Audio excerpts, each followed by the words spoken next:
하나님 말씀 요나 2장 10절입니다. 여호와께서 그 물고기에게 말씀하시매 요나를 육지에 토하니라. 아멘. 허드슨 테일러라고 하는 선교사가 있었습니다. 그는 영국 사람으로 중국 선교를 위해서 한평생을 헌신했던 인물입니다. 그는 중국 옷을 입고 51년 동안 활동하였는데 선교하는 동안 사랑하는 딸과 두 아들 그리고 아내까지 질병으로 잃었습니다. 그 때문에 위축될 수 있었지만은 그의 선교 활동은 멈추지 않았고 북미, 스웨덴, 노르웨이, 덴마크, 독일, 호주, 뉴질랜드에 중국 선교의 지부가 설립되었고 이 지부를 통해서 중국에 모여든 선교사가 1000명이 넘었습니다. 그는 선교를 위해서 언어와 의학과 기도 훈련을 철저히 했습니다. 그는 중국어로 성경도 번역하였습니다. 73세 때 후난성 창사에서 73세 일기로 세상을 떠났습니다.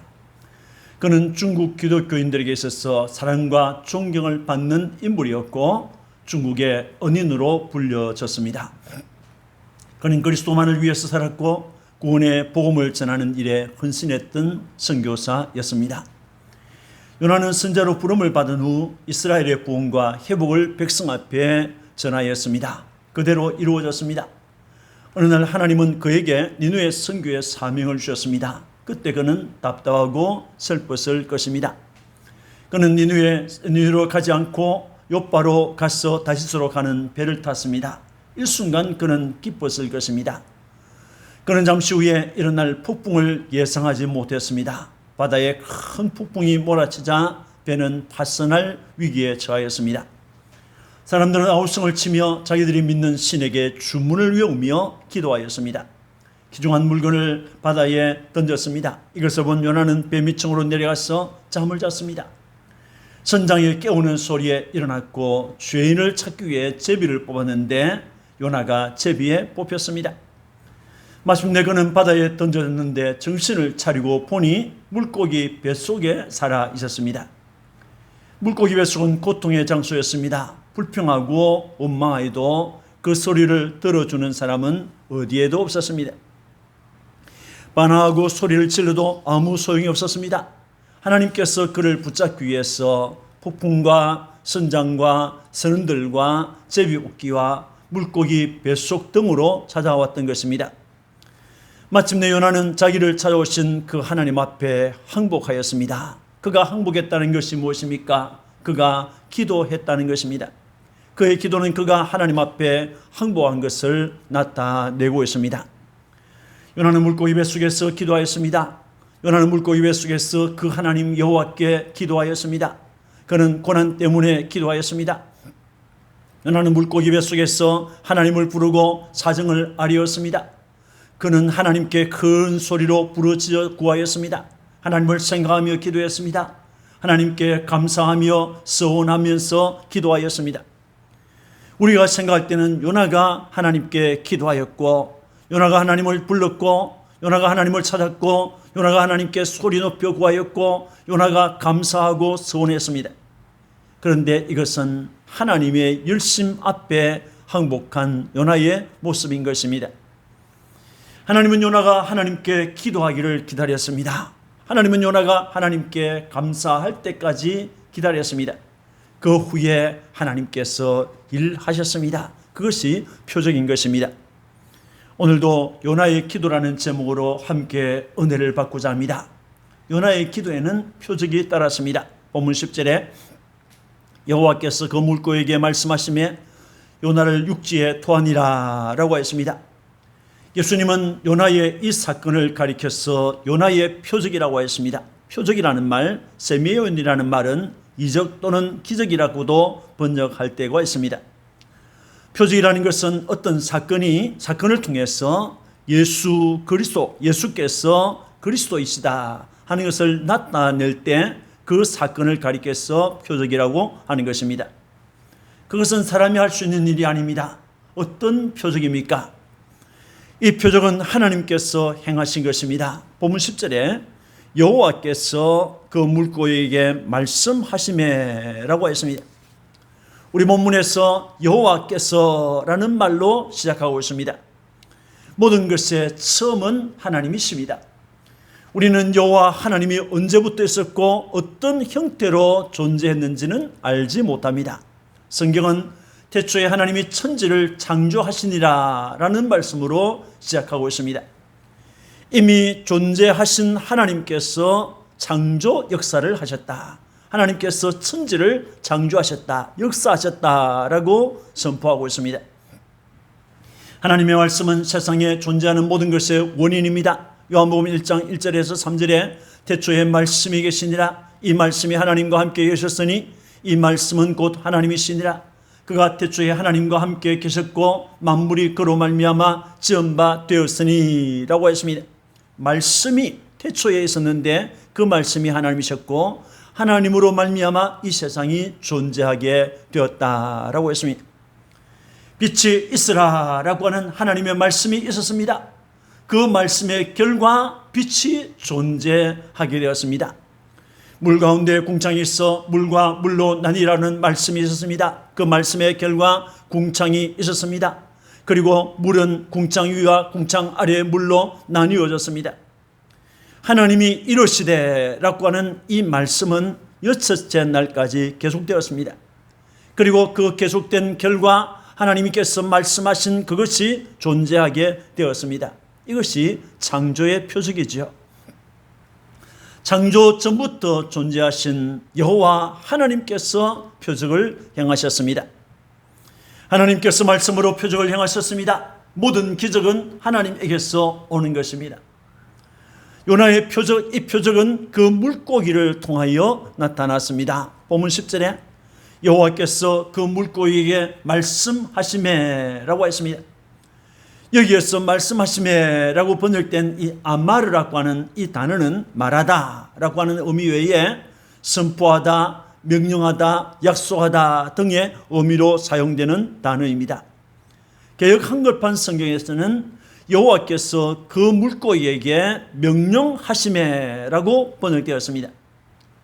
본절의 의미는 명령하다입니다. 하나님께서 그 물고기에게 명령하셨다라는 것입니다.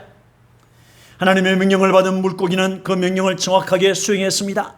하나님의 명령을 받은 그 물고기에는 하나님께서 명령하신 대로 말씀하신 대로 정확하게 요나를 육지에 토하였습니다. 물고기가 요나를 바다 가운데 토하였다고 한번 생각해 보세요. 어떤 일이 일어났겠습니까? 아마도 무서운 일이 일어나고 말았을 것입니다. 하나님의 명령을 받은 그 물고기는 육지 가까운 곳으로 이동하여 요나를 육지 가장 가까운 곳에 가장 안전한 장소에 토하였던 것입니다. 그 물고기는 바다에 던져지는 요나를 위해서 하나님께서 준비하셨던 물고기입니다. 하나님께서 그 물고기를 지명하였을 때 너는 요나를 삼키라고 했습니다. 소화시키라고 하지 않았습니다. 삼키라고만 했습니다. 하나님의 명령을 받은 그 물고기는 요나를 삼킬 수밖에 없었습니다. 그때부터 그 물고기는 고통에 빠졌습니다. 모든 소화 기능이 멈추어졌던 것입니다. 이것은 물고기에게 큰 고통이지요. 하나님의 명령을 따라 살아야 할 인간이 하나님의 말씀을 따르지 않고 살 때 만물들도 고통을 받게 되는 것입니다. 하나님의 말씀을 버리고 내 생각대로 사는 인간들의 행동은 자연까지도 고통을 받게 만든다는 사실을 기억해야 하는 것입니다. 하나님의 명령을 따라 요나를 삼켰던 그 물고기는 사흘 동안 요나를 가두고 있었습니다. 그것은 하나님께서 요나의 불신과 불순종, 하나님을 떠나 도망한 것에 대한 징계였습니다. 요나는 그 징계를 통해서 영의 사람으로 거듭났습니다. 한편 요나를 삼킨 그 물고기는 하나님의 다음 명령을 기다리고 있었습니다. 요나를 토하여 내라고 하는 하나님의 두 번째 명령이 떨어지자 그 물고기는 요나를 육지에 토하여 냈습니다. 민물에 불과한 물고기도 하나님의 명령을 따라서 행동하였습니다. 그렇다면 하나님의 자녀인 우리는 어떻게 해야 되겠습니까? 하나님의 말씀을 따라서 사는 것은 지극히 당연한 일인 것입니다. 말씀을 따라 사는 여러분들이 되시기를 주의 이름으로 축원합니다. 이 표적, 요나의 표적, 이 표적은 요나에게 나타난 것입니다. 본문 10절에 여호와께서 그 물고기에게 말씀하시매 요나를 육지에 토하니라 라고 했습니다. 하나님의 명령을 받은 그 물고기는 하나님을 부르고 하나님을 찾고 하나님께 부르짖고 하나님을 생각하고 하나님께 감사하고 서원하며 기도하는 요나를 토하여 냈습니다. 하나님의 말씀을 순종하지 않았고 하나님의 낯을 피하였고 다시스로 도망하다가 제비에 뽑혀서 바다에 던져졌던 요나였습니다. 하나님의 관심은 온통 요나에게 있었습니다. 물고기를 통하여 요나를 징계하셨지만은 하나님은 그를 살려주실 것을 정하시고 그 때를 기다리고 있었습니다. 요나가 하나님을 부르고 하나님께 부르짖고 하나님을 생각하며 하나님의 은혜를 생각하고 하나님께 감사하고 서원할 때까지 기다렸던 것입니다. 불평과 원망이 사라지고 입에서 감사하는 소리가 터져 나올 때까지 기다렸습니다. 요나의 입에서 나는 감사하는 목소리로 주님께 제사를 드리며 나의 서원을 주님께 갚겠습니다 라고 하는 말이 나올 때까지 하나님은 기다렸습니다. 마침내 그 감사하는 목소리가 들려질 때 하나님은 물고기에게 요나를 토하여 내라고 명령했던 것입니다.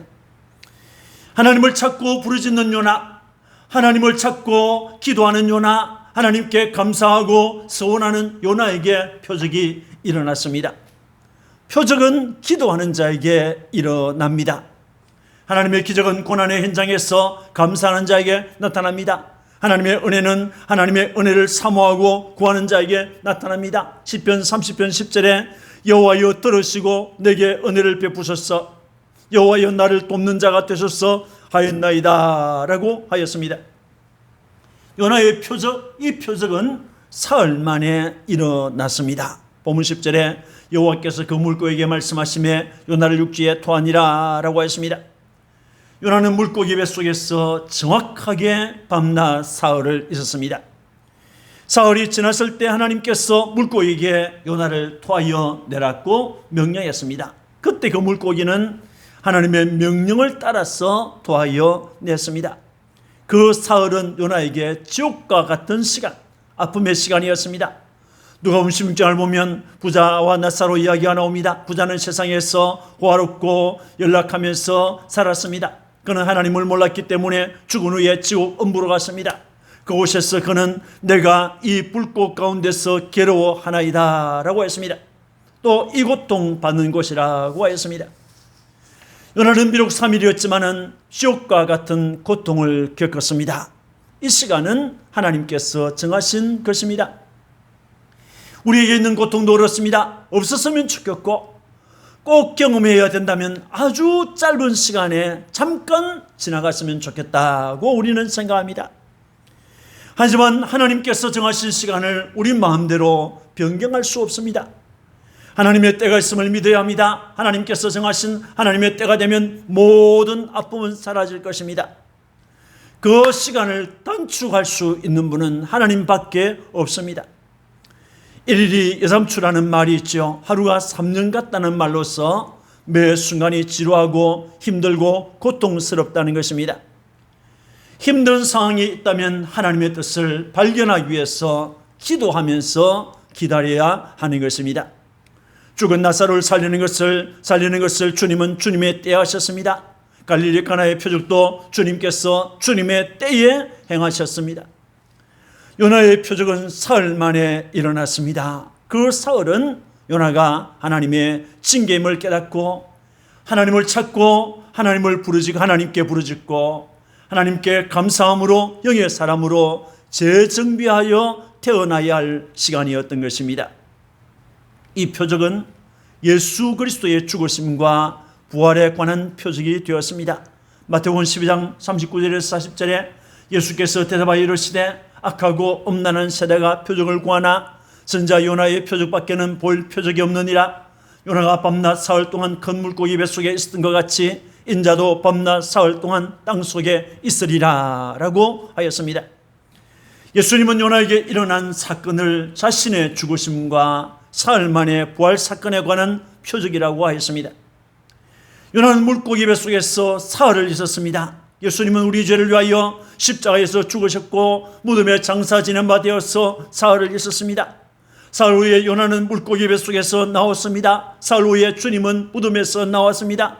하나님께서 요나를 물고기 뱃속에서 사흘 만에 살려주셨던 것처럼 하나님께서 우리 주님을 사흘 만에 죽음에서 일으켜 주셨습니다.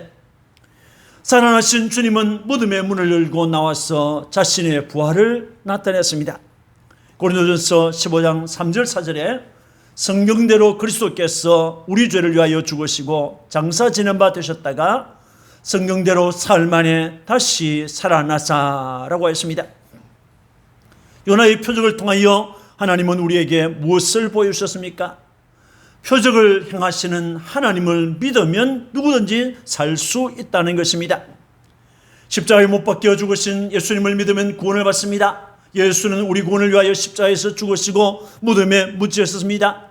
십자가에서 죽으신 주님을 믿으면 죄 용서받고 구원을 받습니다. 무덤에서 부활하신 주님을 믿으면 하나님께서 인정하시는 의인이 되고 부활하게 되는 것입니다. 이것은 갈릴리 가나에서 행하셨던 포도주 표적보다도 죽은 나사로를 살리신 표적보다도 더 큰 표적인 것입니다. 예수님을 믿으면 죽어도 살고 무릇 살아서 그를 믿으면 영원히 살 것이라고 하는 부활의 표적을 우리도 받게 될 것입니다. 여러분, 요나는 물고기 뱃속에서 기도하였습니다.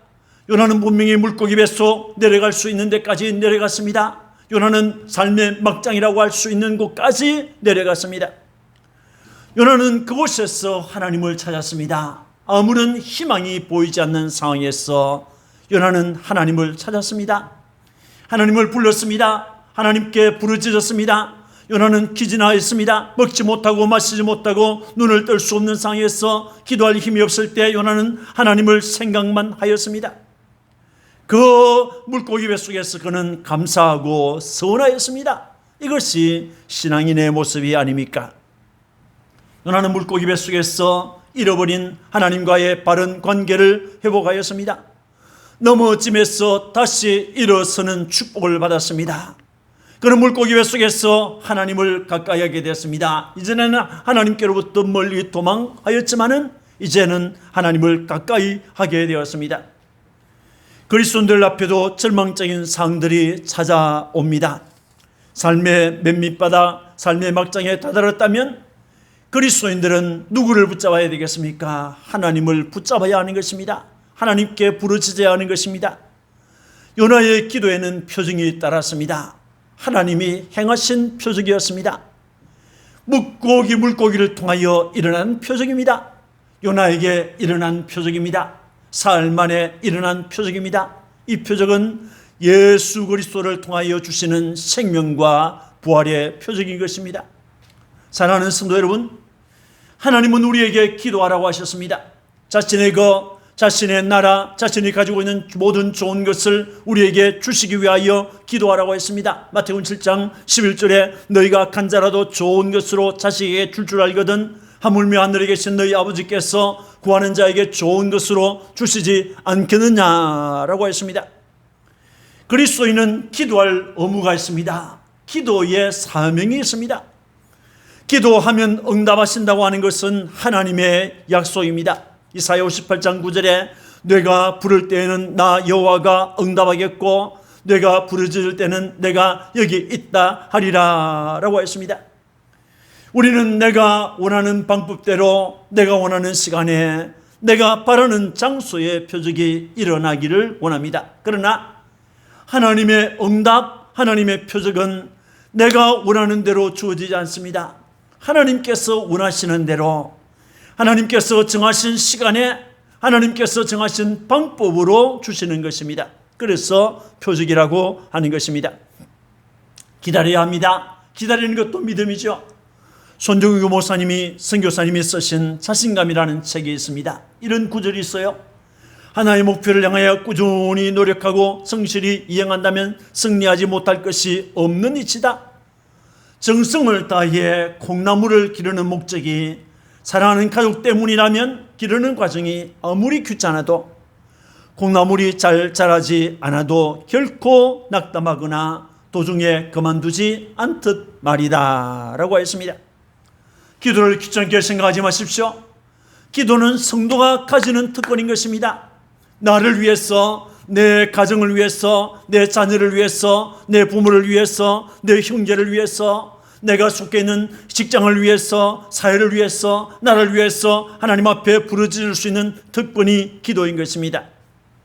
시편 34편 10절에 젊은 사자는 궁핍하여 줄일지라도 여호와를 찾는 자는 모든 좋은 것에 부족함이 없으리로다 라고 했습니다. 마태복음 18장 19절에 진실로 다시 너희에게 이르노니 너희 중에 두 사람이 땅에 삽심하여 무엇이든지 구하면 하늘에 계신 내 아버지께서 그들을 위하여 이루게 하시리라 라고 했습니다.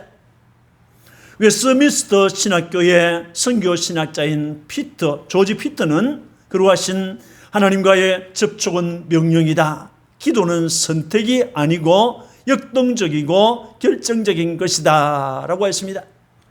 에베소서 6장 17, 18절에 구원의 투구와 성령의 검곧 하나님의 말씀을 가지라. 모든 기도와 간구를 하되 항상 성령 안에서 기도하고 이를 위하여 깨어 구하기를 항상 힘쓰며 여러 성도를 위하여 구하라 라고 했습니다. 기도는 영적 전쟁에서의 사용하는 무기인 것입니다. 사방에서 원수들이 우리를 둘러싸고 있을 때, 우리를 포위하고 있을 때 기도라고 하는 무기를 사용해야 하는 것입니다. 미국 베델교회 존 파이퍼 목사님은 이런 말을 했습니다. 하나님께서는 우리에게 기도를 전시용 무전기로 주셨으며 그리스도의 나라가 세상에서 전진할 때 우리에게 필요한 모든 것을 본부에 요청하는 데 쓰라고 하셨다라고 했습니다. 기도라고 하는 무전기를 통해서 본부에 있는 하나님께 사정을 아뢰고 그분의 작전 지시를 받고 싸우라는 것입니다. 앞에서 말씀드린 허드슨 테일러라고 하는 선교사님은 중국 선교에 있어서 빼놓을 수 없는 인물입니다. 그는 신실한 기독교인 가정에서 태어났습니다. 부친은 약사이자 평신도 설교자였고 어머니는 기도하는 분이었습니다. 테일러는 4살 때 어른이 되면 선교사가 되어서 중국에 가겠다라고 하였습니다. 그런데 17살 무렵에 그는 반항아가 되어서 신앙적인 방황을 하고 있었습니다. 그러던 어느 날 그는 아버지 직장에서 가난은 잊혀드라는 전도책자를 읽게 되었습니다. 그 과정에 예수님께서 자기를 위하여 십자가에서 돌아가셨다는 의미를 깨닫게 되고 그래서 무릎을 꿇고 구주로 영접하였습니다. 마침 그 시간 어머니는 80마일 이상 먼 지방에 있었습니다. 열흘 뒤에 어머니가 돌아오셨는데 테일러는 어머니께 그날 있었던 일을 말하였습니다. 그 이야기를 들은 어머니는 내가 그 책자를 읽고 예수님을 구주로 영접했다는 그날 나는 저녁 식탁에서 내가 예수님께 자신의 삶을 드려야 한다는 강한 압박감을 느끼고 내 방에 들어가 문을 잠그고 너를 위하여 간절히 기도했단다 라고 했습니다. 그날 나는 내가 주님을 영접했다는 것을 알았단다 라고 하였습니다. 여러분, 기도 응답이 표적인 것입니다. 기도 응답이 표적입니다. 우리 모두 기도의 사람이 되어서 하나님께 영광을 돌려드리는 여러분들이 되시기를 주님의 이름으로 축원합니다. 아멘. 기도하겠습니다. 하나님 아버지 감사합니다. 하나님은 우리에게 기도하라고 하셨고 우리는 기도라고 하는 이 영적 무기를 통해서 마귀와 싸워서 이기고 우리를 에워싸고 있는 적들을 물리칠 수 있음을 말씀으로 가르쳐 주시니 감사합니다. 하나님 아버지, 기도의 사람들이 되게 하옵소서. 요나가 물고기 뱃속에서 하나님께 기도하였습니다. 그는 하나님을 부르고 하나님께 아뢰었습니다. 하나님께 부르짖었습니다. 하나님을 생각했습니다. 하나님께 감사하고 서원하였습니다. 그의 기도가 하나님께 이르렀을 때 우리 하나님께서 물고기를 통해서 표적을 나타내었습니다. 요나에게 행하신 표적이었습니다. 사흘 만에 행하신 표적이었습니다. 주님, 이 표적은 하나님께서 행하신 것이었습니다.